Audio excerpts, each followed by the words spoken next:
Senator Marco Rubio, vice chair of the Senate Intel Committee, but he'd rather be commissioner of football. Senator, I know you're pumped up for the NFL season, probably more optimistic for the Dolphins than any time else, right? Yeah, I mean, the AFC's loaded this year, so it's probably, you're going to have a really good teams in the AFC aren't going to make it into the playoffs this year, but I'm hoping the Dolphins aren't one of them. But I'm excited about the game tonight. I think Detroit is dramatically improved, and they're going to get a chance to showcase that on national TV. I actually have a friend of mine who's on the practice squad, a young man I root for very much, and I hope he gets elevated for tonight's game. And of course, anytime an AFC team has a chance to lose, I hope they lose. So, do you really have time to watch football with your busy schedule? Yeah, because they're usually at night and on Sunday afternoons. If they started scheduling them on Thursday at noon, I'd probably have trouble keeping track with it. But then that's where you prioritize China or the Miami Dolphins. Great point. Absolutely. All right, Good speaking of national television, big story over the last 18 hours, Senator, is the fact that we got a preliminary report on the status of that gun diversion case with Hunter Biden in Delaware. And it turns out David Weiss is now special attorney on this, says that he expects to seat a grand jury and bring charges against Hunter regarding the guns and maybe other stuff by the end of this month. What do you make of that? Well, look, I think he should be treated like any American citizen would be treated in a case like this. That's the gun case. And I think to the extent that there's any evidence or has been in the past of special treatment, that's where the political angle lies. Yep. I think the more serious problem here is, how did Hunter Biden make all this money? Look, we can't abandon common sense. If his last name wasn't Biden, there is no way in the world that he would have made millions of dollars that he's made and funneled through these shell companies that they created for the family. So clearly he was trading on something, which was relationships with his father when his father was vice president. I think that is relevant, particularly to the extent that Biden was involved. But something a lot of people don't talk about is, if in fact there was these kind of double dealing going on, the Chinese know that, and they have information on that, and that could be used as leverage against the President of the United States. Now, I don't have evidence of that, but I do think that's the questions that we need to be trying to answer.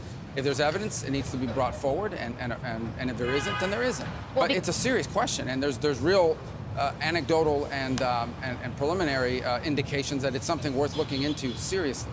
Yeah, and because of that speculation and those concerns, there's now growing pressure on House Speaker Kevin McCarthy to launch an impeachment inquiry, and he suggested that he might hold a vote on that. Do you think the House should proceed with an impeachment inquiry?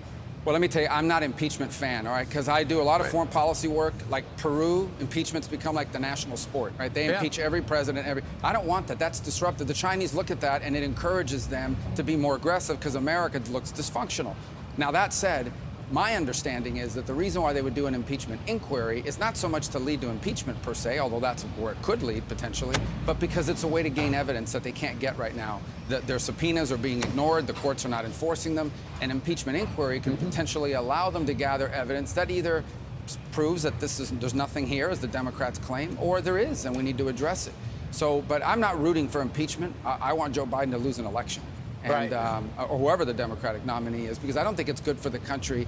We've seen the trauma they've inflicted on this country because of their Trump obsession, and continue to inflict on the country because of that obsession. Yeah, I mean, they're talking about, Joe Biden making fun of Infrastructure Week, that they never got it going during the Trump administration. You know why? Because of the Russia stuff that they brought up at the time. Every time they roll out infrastructure, some other fake Russian lead would pop up and distract everybody. But, that and a global pandemic in which local authorities across the country were prohibiting people from working. Right. And by the way, just so you know, we're not trying to, I don't think the main focus on people interested in the Hunter Biden thing is to put the screws to a former drug addict who loved hookers and was buying a gun and lied on the forum. It's how it relates to Joe is the bigger story. That's and 60% in a CNN poll, 60% of the American public thinks Joe had something to do with Hunter Biden's business dealings. And I think that's important. It shows the message is getting through and the distraction isn't. So let's talk again, if we could talk about Senator Mitch McConnell. Yesterday he gave a press conference trying to underline that he's healthy. He froze twice and very scarily says it's the remnants of a concussion. Senator Rubio, do you think he's okay to lead your caucus? Well, number one, the doctors have looked at that, so I have to go off what doctors have said. Here's what I can tell you, and whether you like Mitch McConnell or not, I know people may be watching, some people, conservatives, others are not big fans or whatever it may be. Here's what I can tell you.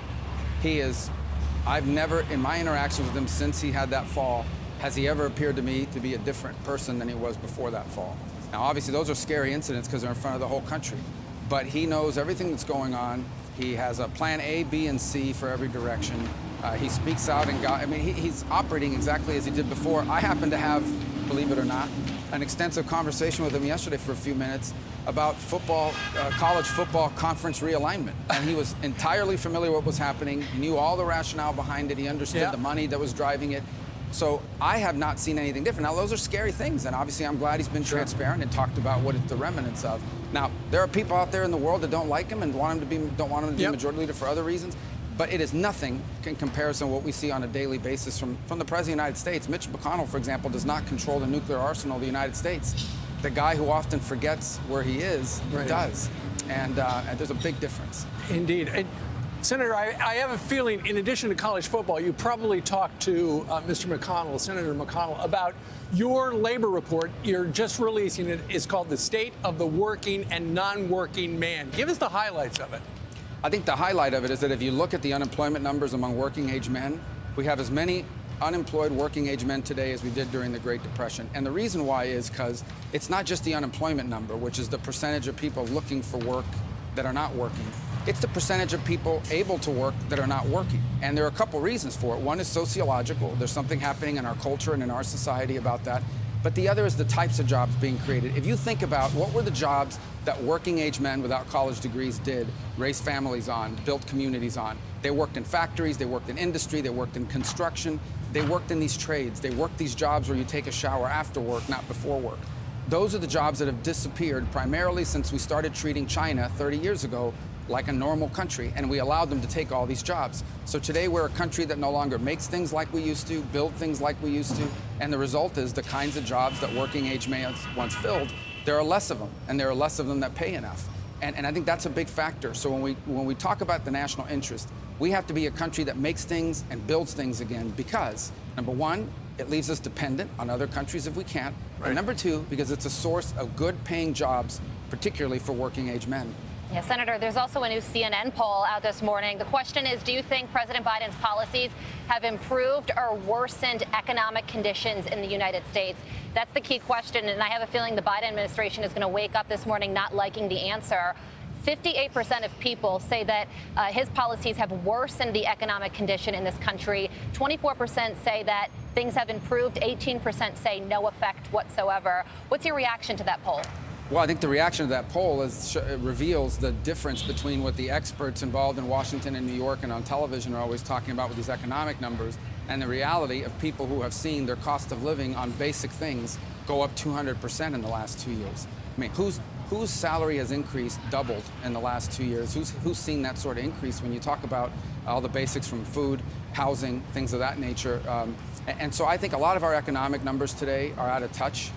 They reflect macro, big picture indicators. But when you drill down to what it means to a real person in the real world, taking their kids to school this morning and then going to work and having to pay bills tonight, it's a very different world.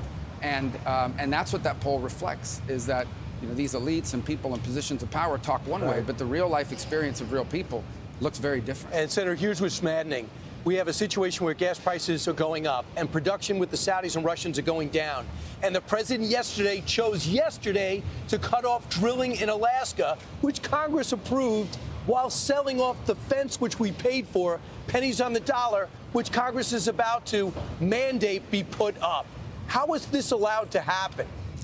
Well, the same executive authority that authorized it has deauthorized it. Obviously, Congress can issue these disapproval votes. But let's be frank, the majority party in the Senate right now, unfortunately, is a party that agrees with this agenda. And it's an agenda that basically says we can make the world have less hurricanes, less wildfires, and not be this hot if all we did is stop drilling for oil. That's a lie. That's not true. Of course it is. But what is true, and the immediate impact of it, is that the prices that people are paying every day will go up. Now, an increase in the gas for someone who makes a lot of money and these coastal elites, they don't notice it or they don't care.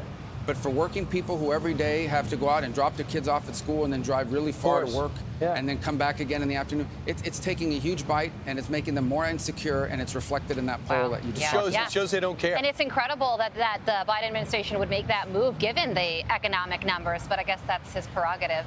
Senator, I got to leave it there. Thank you so much for joining us. Thank you. I'm Steve Doocy. I'm Brian Kilmeade. And I'm Ainsley Earhart. And click here to subscribe to the Fox News YouTube page to catch our hottest interviews and most compelling analysis.